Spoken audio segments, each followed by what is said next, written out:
स्वागत है आपका। मैं हूं आपके साथ अनुज श्रीवास्तव। बुलेटिन की शुरुआत करेंगे बड़ी खबर के साथ। देहरादून से एक बड़ी खबर आ रही है। विधानसभा चुनाव की तैयारियों में जुटे हैं सीएम पुष्कर सिंह धामी। चुनाव प्रबंधन की बैठक में शामिल होंगे सीएम धामी। अखिल भारतीय क्षत्रिय सेना के सदस्यों से भी सीएम की मुलाकात है और मुख्यमंत्री वात्सल्य योजना के लाभार्थी छात्रों को चेक सौंपेंगे। ये बड़ी खबर हम आपको बता रहे हैं मिशन 2022 और इसमें जुटे हुए हैं मुख्यमंत्री और उत्तराखंड बीजेपी। चुनाव प्रबंधन की बैठक में रणनीति बनेगी, तो ये बड़ी खबर हम आपको बता रहे हैं।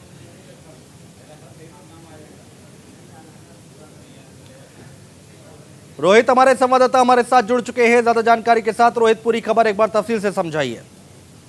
जी अनुज, साफ तौर पर भारतीय जनता पार्टी की आगामी 2022 के चुनाव को लेकर रणनीति को धार देने के लिए भारतीय जनता पार्टी के जो चुनाव प्रभारी हैं दुष्यंत गौतम और सह प्रभारी रेखा वर्मा, लॉकेट चटर्जी और सरदार आरपी सिंह, ये लोग देहरादून पहुंच चुके हैं। और अब से 1 घंटे बाद जो भारतीय जनता पार्टी के चुनाव प्रभारी हैं और केंद्रीय संसदीय कार्य मंत्री प्रहलाद जोशी, वो 1 घंटे बाद लगभग 3:30 बजे वो हवाई जहाज से देहरादून पहुंचेंगे और उसके बाद सीधे वो मुख्यमंत्री आवास जाएंगे और मुख्यमंत्री आवास पर मुख्यमंत्री पुष्कर सिंह धामी के साथ वार्तालाप करेंगे। सरकार की योजनाओं का फीडबैक लेंगे और उसके साथ ही संगठन के स्तर पर क्या कुछ प्रयास हो रहे हैं, इन तमाम चीजों को लेकर वार्तालाप होगी। पार्टी के तमाम पदाधिकारी भी मुख्यमंत्री आवास पर मौजूद होंगे और आज देर शाम को ही 8:30 बजे के लगभग प्रदेश के जो चुनाव प्रभारी हैं प्रहलाद जोशी जी, उनके अध्यक्षता में चुनाव प्रभारी दुष्यंत गौतम, सह प्रभारी रेखा वर्मा, लॉकेट चटर्जी और सरदार आरपी सिंह और साथ में मुख्यमंत्री पुष्कर सिंह धामी और प्रदेश अध्यक्ष मदन कौशिक, ये सभी लोग देर रात तक एक मैराथन बैठक में शिरकत करेंगे और आगामी 2022 के विधानसभा चुनाव में क्या कुछ पार्टी के लिए बेहतर हो सकता है, इन तमाम विषयों को लेकर चर्चा करेंगे। और अगले दिन भी संभवतः मुख्यमंत्री पुष्कर सिंह धामी संगठन के कामों को लेकर भारतीय जनता पार्टी के प्रदेश मुख्यालय जा सकते हैं, क्योंकि कल जो है महत्वपूर्ण बैठकें हैं। कल चुनाव प्रबंधन समिति की बैठक है जो कि कल सुबह 10 बजे से 11:30 बजे तक भारतीय जनता पार्टी के प्रदेश मुख्यालय में होगी। और चुनाव प्रबंधन समिति की बैठक जो अभी 10 दिन पहले हुई थी, उसमें भारतीय जनता पार्टी के 33 विभागों के जो प्रमुख और सह प्रमुख थे, उनको जिम्मेदारी दी गई थी कि वो सप्ताह में 1 या 2 बार भारतीय जनता पार्टी के प्रदेश मुख्यालय पहुंचे और आगामी 2022 के विधानसभा चुनाव को लेकर पार्टी के लिए क्या कुछ बेहतर हो सकता है उसके लिए आइडियाज तैयार करें। तो कल आइडियाज कितने तैयार हुए 2022 के चुनाव को पता करने के लिए, तो इन तमाम 33 विभागों के प्रमुखों सह प्रमुखों के से फीडबैक लेंगे चुनाव प्रभारी प्रहलाद जोशी। और उसके बाद 12:30 बजे से लेकर 2 बजे तक श्रीनगर में रहेंगे प्रदेश चुनाव प्रभारी प्रहलाद जोशी और वहां पर 3 जिले रुद्रप्रयाग, चमोली और पौड़ी, इन तीनों जिलों की कोर ग्रुप की बैठक की अध्यक्षता करेंगे और उसके बाद फिर वो देहरादून वापस आएंगे और करीब 4:15 बजे से लेकर 6:30 बजे तक भारतीय जनता पार्टी के जो मेन स्ट्रीम के कार्यकर्ता हैं जो विधानसभा चुनाव में मुख्य भूमिका निभाएंगे, उन तमाम कार्यकर्ताओं से बातचीत करेंगे। उसके बाद जो अंतिम ठीक है रोहित, आप रहिए हमारे साथ, आगे भी आपसे बातचीत जारी रखेंगे, आप बने रहिए हमारे साथ। तो उत्तराखंड में मुख्यमंत्री पुष्कर सिंह धामी ने चुनाव से पहले खेल प्रेमियों और खिलाड़ियों को बड़ी सौगात दी है। धामी सरकार की कैबिनेट ने उत्तराखंड खेल नीति 2021 के प्रस्ताव को मंजूरी दे दी है।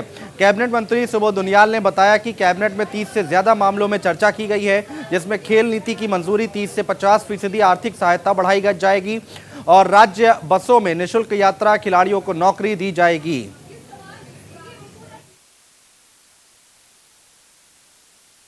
आज महत्वपूर्ण निर्णय जो लिए गए उनमें इस राज्य की नई खेल नीति को प्रख्यापित करने का निर्णय, जिसमें बहुत से इंसेंटिव्स 8 वर्ष से 13 साल के बच्चों को जिसके अंदर प्रतिभा हो उसको लगातार किस तरह भविष्य में एक खिलाड़ी के रूप में हम लोग स्थापित कर सके, उसका प्राविधान। इसके अलावा तमाम तरह की निधियां जिससे कि खेलों को प्रोत्साहन, अवस्था सुविधाएं और साथ साथ आउट ऑफ टर्न नियुक्ति समूह ख और गौ के पदों में करने के का इसमें प्राविधान किया जा रहा है, ताकि अच्छे खिलाड़ियों को इसमें नौकरी पर भी आउट ऑफ टर्न सरकार उनको नौकरी दे सके। दूसरा, भोजन माताएं जिनका 2000 रुपये तनख्वाह मिला करती थी, उसको बढ़ा करके 3000 रुपये करने का निर्णय माननीय कैबिनेट के द्वारा लिया गया। इसके साथ पीआरडी के जवान जिनको 500 रुपये प्रतिदिन के हिसाब से भुगतान किया जाता था, उनको बढ़ा करके 70 रुपये और बढ़ा करके 570 रुपया, यानी कुल मिलाकर के 2100 रुपये की बढ़ोतरी उनके वेतन में की गई है। और रोहित मेरे सहयोगी लगातार हमारे साथ देहरादून से लाइव जुड़े हुए हैं। रोहित, एक अच्छी खबर के तौर पर इसको देखा जा सकता है, खेल नीति को मंजूरी मिली और खिलाड़ियों को यहां पर अब आगे मनोबल जरूर उनका हाई होगा।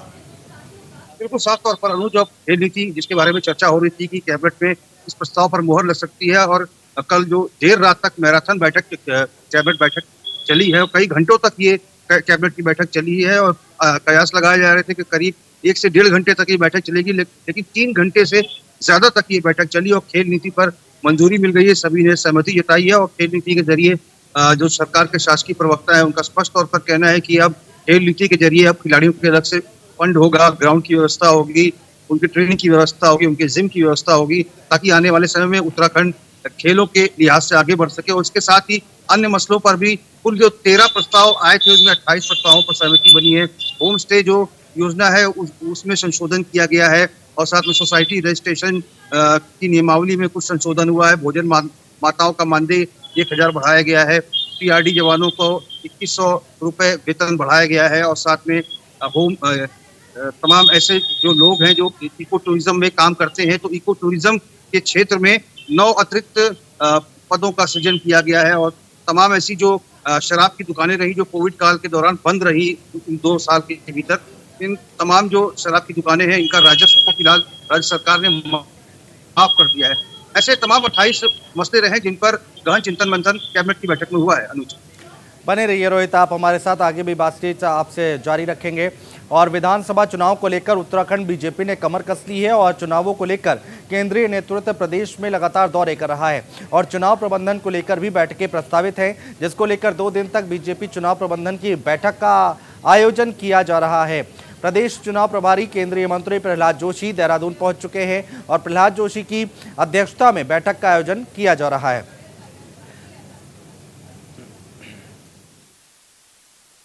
उत्तराखंड के चुनाव प्रबंधन समिति की कुल मिलाकर के 5 बैठकें 24 और 25 तारीख को संपन्न होनी है।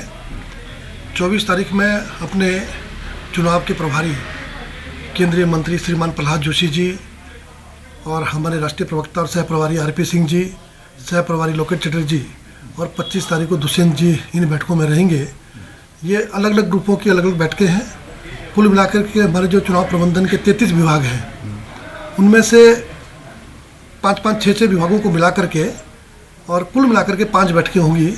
और उसके साथ साथ अपने चुनाव प्रभारी प्रहलाद जोशी जी ये पौड़ी जिले की 6 विधानसभाओं, चमोली की 3 विधानसभाओं और रुद्रप्रयाग की 2 विधानसभाओं, 11 विधानसभाओं के कोर ग्रुप की बैठक श्रीनगर में लेंगे। और संजय पुंडीर हमारे संवाददाता हमारे साथ जुड़ चुके हैं ज़्यादा बातचीत करने के लिए। संजय, यहाँ पर जिस तरह से तैयारी कर रही है भारतीय जनता पार्टी और यहाँ पर युद्ध स्तर पर जुड़ने की ज़रूरत होगी अब, क्योंकि चुनाव में ज़्यादा वक्त बचा नहीं है और उसी का ही असर होता दिखाई दे रहा है। बिल्कुल अनुज, उत्तराखंड के 2022 विधानसभा चुनाव पर बीजेपी पूरी तरह युद्ध स्तर पर काम कर रही है। हालांकि तमाम राज्य में युद्ध स्तर पर कार्य चल रहा है। जिस तरीके से भाजपा ने जनसंपर्क अभियान भी चलाया हुआ है, घर घर जाकर लोगों के घरों पर स्टिकर लगा रही है।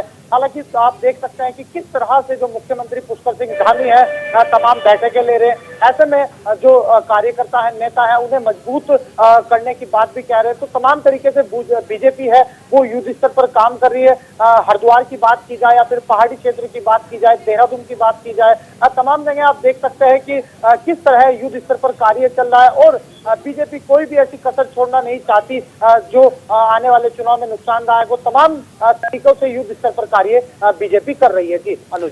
संजय, यहाँ पर लेकिन एक बात समझ में आती है क्या, क्योंकि अभी ज़्यादा वक्त नहीं हुआ है यहाँ पर गद्दी संभाले पुष्कर सिंह धामी को और चुनाव हमारे ठीक सामने है। जब वो मुख्यमंत्री बन रहे थे तब भी ये कहा जा रहा था कि सबसे बड़ी चुनौती उनके पास ये होगी कि समय बहुत ज़्यादा नहीं है, तो उसको कैसे देखा जाए?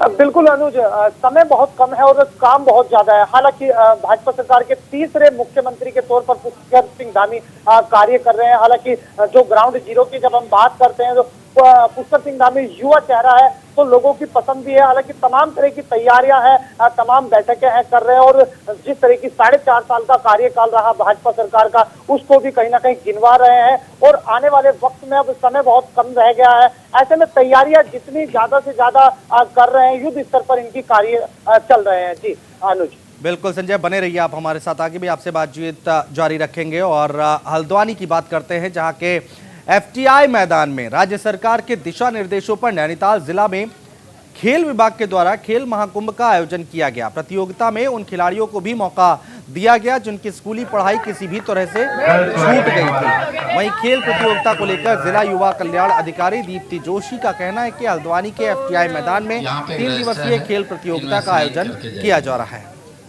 उस अखिल भारतीय प्रतियोगिता में लाने वाले एथलीट हमारे बीच उपस्थित हैं, बहुत अच्छा पोज है, जिन्हें 1 सिल्वर मेडल और एक दीप्ति जोशी जी से अनुरोध है।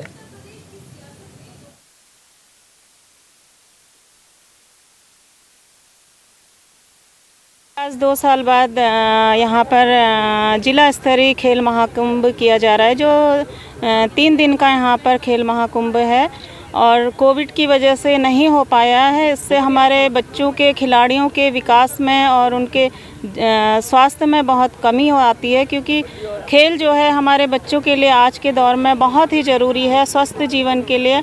और खेल के साथ साथ जो हमारे बच्चे विकास खंड से चयनित होकर आज यहाँ पर जिला स्तरीय स्तर पर उनका खेल प्रतियोगिताएं की जाती हैं, तो आज जो वो उन बच्चों का 8वें विकास खंड से आए हुए हमारे खेल प्रतियोगिताओं का जो चयन होगा वो नेशनल और इंटरनेशनल तक जाएगा। तो मैं इन सभी बच्चों को शुभकामनाएं देती हूं और आशा करती हूं कि उनका चयन ऊपर तक जाए। मेरी 100 मीटर रनिंग और कबड्डी है।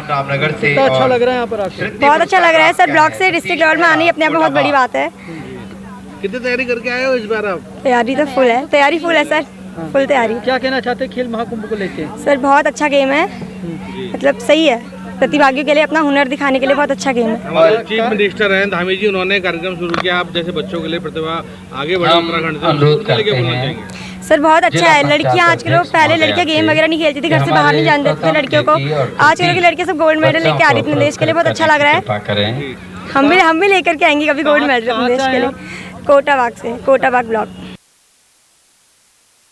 खेल महाकुंभ 2021 की जनपद स्तरीय प्रतियोगिताएं यहाँ पर प्रारंभ हो रही हैं आज एफटीआई के खेल मैदान में। अभी हम जो है अंडर 14, अंडर 17 और अंडर 21 इन 3 आयु वर्गों में एथलेटिक, कबड्डी, खो खो और बैडमिंटन प्रतियोगिताओं का आयोजन यहाँ पर कर रहे हैं। 3 दिवसीय प्रोग्राम है 23, 24 और 25 को। और बैडमिंटन प्रतियोगिता जो है वो हमारी शगुन गायत्री बैडमिंटन एकेडमी पीली कोठी में आयोजित की जा रही है। और इसमें हमारे शिक्षा, खेल विभाग, युवा कल्याण विभाग, पंचायती राज, ग्राम विकास, स्वास्थ्य विभाग, पुलिस विभाग सभी की पूरी एक टीम वर्क कर रही है। और वैष्णो देवी श्राइन बोर्ड के तर्ज पर अब उत्तराखंड में भी युवाओं को रिफ्लेक्सोलॉजी चिकित्सा विधि का प्रशिक्षण दिया जा रहा है, जिससे युवा अपना रोजगार कर सके और अतिथि देवो भव की भावना से जो तीर्थ यात्री आते हैं उनकी सेवा कर सके। पर्यटन मंत्री सतपाल महाराज ने बताया कि केदारनाथ की पैदल यात्रा के लिए काफी लोग आते हैं। द्रोणागिरी पर्वत पर पैदल यात्रा करने के साथ ही दूसरे क्षेत्रों की पैदल यात्रा करते हैं, जिसके लिए रिफ्लेक्सोलॉजी चिकित्सा विधि में मसाजिंग एक्यूप्रेशर का इस्तेमाल होता है, जो पैदल यात्रा करने वाले लोगों के लिए बेहतर साबित होगा। आज मुझे बड़ा हर्ष हो रहा है कि जो हमारे उत्तराखंड के अंदर केदारनाथ यात्रा पर, पैदल यात्रा पर आते हैं, द्रोणागिरी पर्वत पे पैदल यात्रा करते हैं, उर्गम की पैदल यात्रा करते हैं, और भी जहाँ पर हमारे कुछ ऐसे स्थान हैं जहाँ के लिए लोग पैदल चलते हैं और थक जाते हैं। हम लोगों ने देखा कि सिंगापुर में हर 15वीं दुकान, 10वीं दुकान मसाज सेंटर होता है, फुट मसाज वहाँ किए जाते हैं। उसी से प्रेरणा लेते हुए और वैष्णो देवी श्राइन से प्रेरणा लेते हुए वहाँ पर यात्री जो पैदल चलते हैं तो कुछ लोग ऐसे होते हैं जो फुट मसाज करते हैं। ये हमारे मसाज थेरेपी चलेगी, रिफ्लेक्सोलॉजी जिसे बोलते हैं, पैर की थेरेपी। इसमें एक्यूप्रेशर पॉइंट्स दबाए जाते हैं और चिकित्सा की जाती है। इसके जो मसाज करने वाले होते हैं वो आपको ये बता देंगे कि आपका लिवर बढ़ा है, कौन से शरीर के अंग में आप व्याधा पैदा हो गई है, कि जैसे जैसे वो पॉइंट्स दबाते हैं अगर आपको दर्द महसूस हो रहा है तो वो आपके शरीर का अंग जो है थोड़ा सा विकृत है। अतिथि देवो भवो की भावना से जो यात्री आते हैं उनकी भी हम सेवा कर सकें। इसमें बिना लोशन के और बिना किसी तेल के ये फुट मसाज होती है। और प्रदेश में विधानसभा चुनावों को लेकर सभी पार्टियों ने कमर कस ली है और कांग्रेस ऑफिस में विधानसभा चुनावों को लेकर मंथन किया जा रहा है। और इसके साथ ही प्रदेश कांग्रेस ऑफिस में स्क्रीनिंग कमेटी की बैठक जारी है, जिसमें विधानसभा चुनावों को लेकर और टिकट बंटवारे पर मंथन किया जा रहा है। वहीं दूसरी तरफ हरीश रावत डीडी हाट को जिला बनाने की मांग को लेकर अनशन पर बैठे लोगों से मुलाकात भी करेंगे। आगे का प्रोग्राम है पिथौरागढ़ दूसरे एरियाज का, तो मैंने इजाज़त मांग करके और मैं आभारी हूँ कि स्क्रीनिंग कमेटी के चेयरमैन ने और पीसीसी प्रभारी ने तीनों ने मुझे इजाज़त दे दी, तो मैं वहाँ जा रहा हूँ। बाकी स्क्रीनिंग कमेटी की मीटिंग अभी चल रही है और बहुत अच्छे वातावरण में बहुत अच्छे तरीके से हमने कई चीज़ें आपसी सहमति बनी है जो अध्यक्ष जी बता गई। रोहित हमारे संवाददाता हमारे साथ जुड़े हुए हैं ज्यादा बातचीत करने के लिए। रोहित, कांग्रेस पार्टी की तरफ से किस तरह की तैयारियां हो रही हैं, बैठक हो रही है, क्या मंथन हुआ? बिल्कुल साफ तौर पर आज जो है सुबह से ही मैराथन बैठक कांग्रेस के भीतर भी चल रही है, क्योंकि स्क्रीनिंग कमेटी की महत्वपूर्ण बैठक हो रही है, जिसमें कांग्रेस के स्क्रीनिंग कमेटी अध्यक्ष जो है अविनाश पांडे, उनकी अध्यक्षता में ये बैठक हो रही है। और साथ में प्रदेश प्रभारी देवेंद्र यादव, प्रदेश अध्यक्ष गणेश गोदियाल, नेता प्रतिपक्ष प्रीतम सिंह और पूर्व मुख्यमंत्री हरीश रावत इस बैठक में शामिल रहे। लेकिन हालांकि कुछ देर बाद हरीश रावत को पिथौरागढ़ जाना था, तो बैठक छोड़ के वो चले गए। और साफ तौर पर आगामी 2022 के विधानसभा चुनाव में 70 विधानसभा सीटों के लिए प्रत्याशी चयन को लेकर ये पूरी स्क्रीनिंग कमेटी की बैठक हो रही है। कांग्रेस के तमाम अपने मानक हैं, उन मानकों पे कौन कौन से प्रत्याशी सही बैठते हैं, फिट बैठते हैं, इनको तराशने के लिए कांग्रेस से तमाम ये बड़े नेता चिंतन मंथन कर रहे हैं, क्योंकि कांग्रेस से हर विधानसभा से नामों के बहुत सारे पैनल आए हैं प्रत्याशियों के, तो चिंतन मंथन हो रहा है। कांग्रेस का साफ तौर पर कहना है कि ऐसे प्रत्याशी को इस बार विधानसभा चुनाव में टिकट कांग्रेस देगी जिसकी पार्टी के भीतर लोकप्रियता होगी, क्षेत्र में लोकप्रियता होगी और जिसने सुख दुख में पार्टी का दामन कभी ना छोड़ा हो, पार्टी के साथ हमेशा ईमानदारी बरती हो। तो ये तमाम पैमाने होंगे कांग्रेस में टिकट आवंटन को लेकर। अभी हाल ही में दो घंटे बाद अभी करीब 4 बजे प्रेस वार्ता को भी संबोधित करेंगे, जो कि स्क्रीनिंग कमेटी के अध्यक्ष हैं अविनाश पांडे और तमाम प्रदेश प्रभारी देवेंद्र यादव, प्रदेश अध्यक्ष गणेश गोदियाल, नेता प्रतिपक्ष प्रीतम सिंह संयुक्त रूप से इस प्रेस वार्ता में रहेंगे। और क्या कुछ आगामी प्रत्याशी चयन को लेकर कांग्रेस की भूमिका रहती है और कितने नामों पर सहमति बन गई है, इन तमाम चीजों का खुलासा कांग्रेस कर सकती है। अनुज, रोहित बने रहिए आप हमारे साथ, आगे भी आपसे बातचीत जारी रखेंगे, चर्चा जारी रखेंगे। और उत्तराखंड के पूर्व सीएम हरीश रावत ने एक बार फिर से पुष्कर सिंह धामी को खनन प्रेमी मुख्यमंत्री बताया है। उनका इतना ही नहीं, उन्होंने धामी सरकार की योजनाओं की घोषणाओं को लेकर भी सवाल उठाए हैं। हरीश रावत ने कहा है कि प्रदेश में जितनी भी घोषणा की जा रही है उनमें से कोई भी योजना पूरी नहीं होंगी। बता दें कि महंगाई, बेरोजगारी और भ्रष्टाचार के विरोध में हरीश रावत पूरे प्रदेश में पद यात्रा निकाल रहे हैं। लाल ढांग क्षेत्र में निकाली गई इस पदयात्रा में बड़ी संख्या में कांग्रेस कार्यकर्ता शामिल हुए। मैंने 2 महीने पहले कहा था कि हमारे मुख्यमंत्री जी खनन के अत्यधिक प्रेमी हैं और अब तो ये लग रहा है कि उन्होंने तय कर लिया है, चाहे पुल गिरे, चाहे बाजार बहे, चाहे गांव बहे, लेकिन खनन जितना कर सकते हो कर दो। ये बरसात हमारे उत्तराखंड के लिए बड़ी भारी पड़ने वाली है, क्योंकि खनन प्रेमी मुख्यमंत्री ने जगह जगह पूरी नदियां खोद डाली। इन्होंने घोषणाओं की भी मजाक बना करके रख दी है, धरातल में कहीं उतरने वाले नहीं हैं। और जो संजीदा अधिकारी हैं वो सब छुट्टी जा रहे हैं, इसलिए जा रहे हैं वो जानते हैं कि जो हमसे गलत घोषणाएं करवाई जा रही हैं, जो अगली सरकार आएगी वो जवाब तलब करेगी, कहेगी वह पैसा कहाँ था, तुमने लाओ बताओ, हमको वित्तीय प्राविधान बताओ, तब हम क्या जवाब देंगे। तो जितने संजीदा अधिकारी हैं वो सब छुट्टी पर जा रहे हैं, वो शासनादेश निकाल नहीं रहे और मुख्यमंत्री जो है खाली मुख्यमंत्री पद की मजाक बनवा।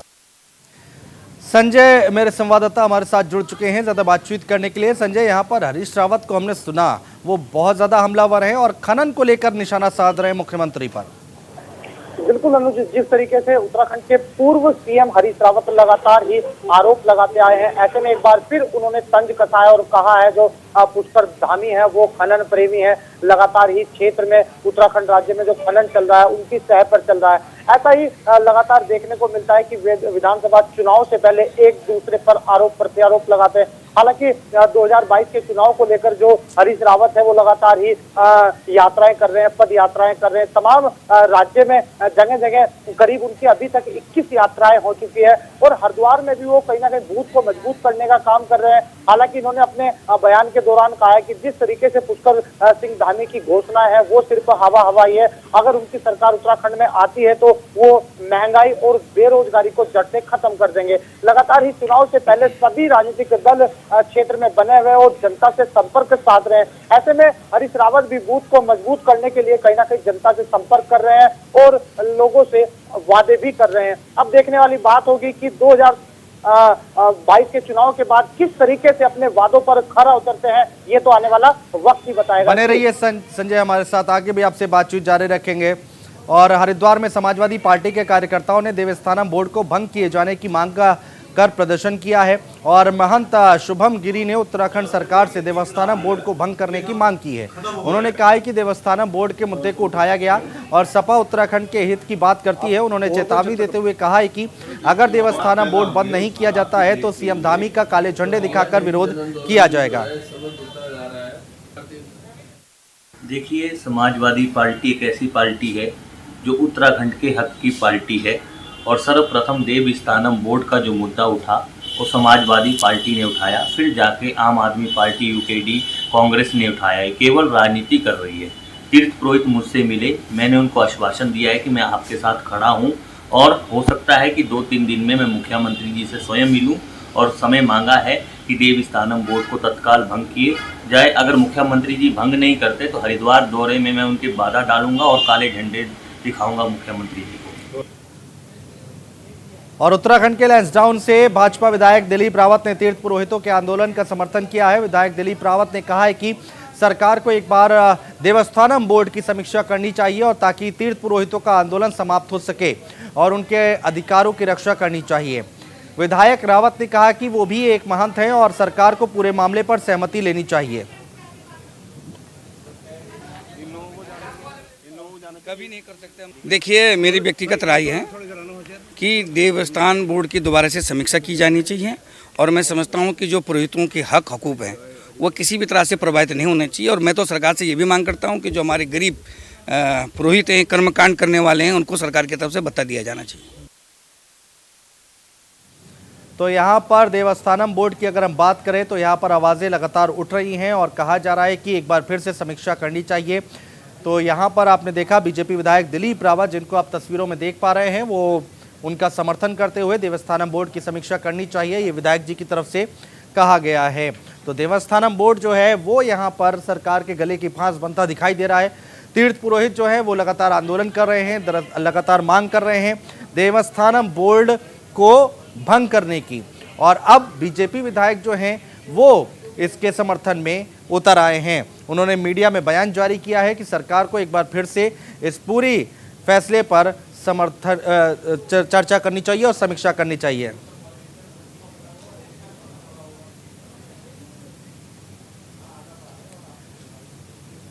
और यहां पर वक्त हो गया एक छोटे से ब्रेक का।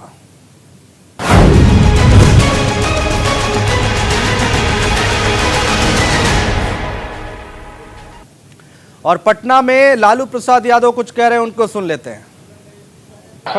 तुम्हारा राशन है, ये तो सुप्रीम कोर्ट ने फैसला लिया था, याद करो आप लोग। सुप्रीम कोर्ट ने सरकार को डायरेक्शन दिया था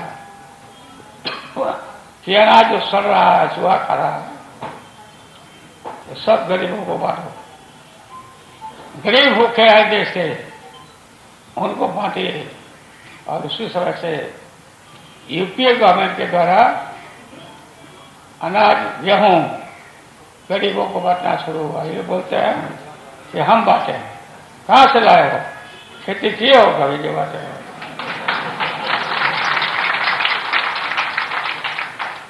सब स्कीम हम लोग, अभी देखिए गैस का दाम बढ़ गया, बोले तो गैस लिया और चूल्हा गायब है।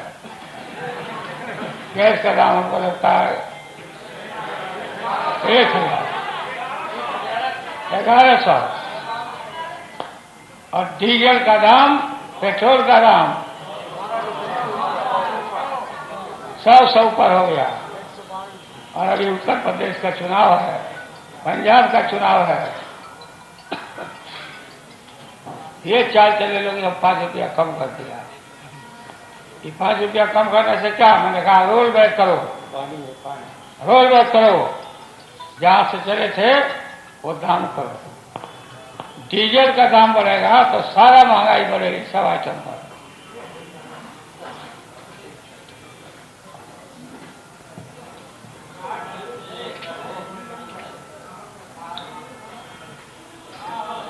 मीडिया के लोग, अखबार के लोग छटपटाते हैं रिपोर्ट देने के लिए, सही रिपोर्ट, लेकिन इनके राष्ट्रीय स्तर के जो भी एडिटर है, मालिक है, वो नहीं चलने देते।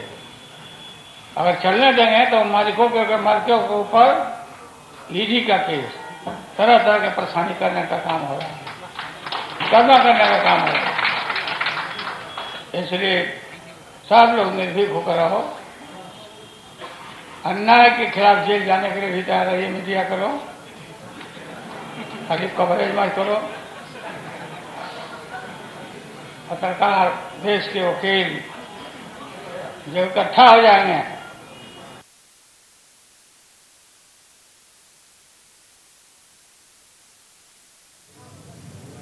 लालू प्रसाद यादव जो कि यहां पर अपनी बात रखते हुए एमएसपी पर फैसला होने तक आंदोलन रुकने वाला नहीं है और ये तमाम बातें लालू प्रसाद यादव की तरफ से कही गई हैं।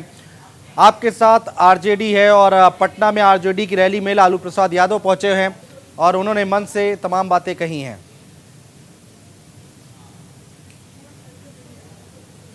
और यहां पर रुक रहे कुछ देर के लिए, खबरों का सिलसिला लगातार जारी है।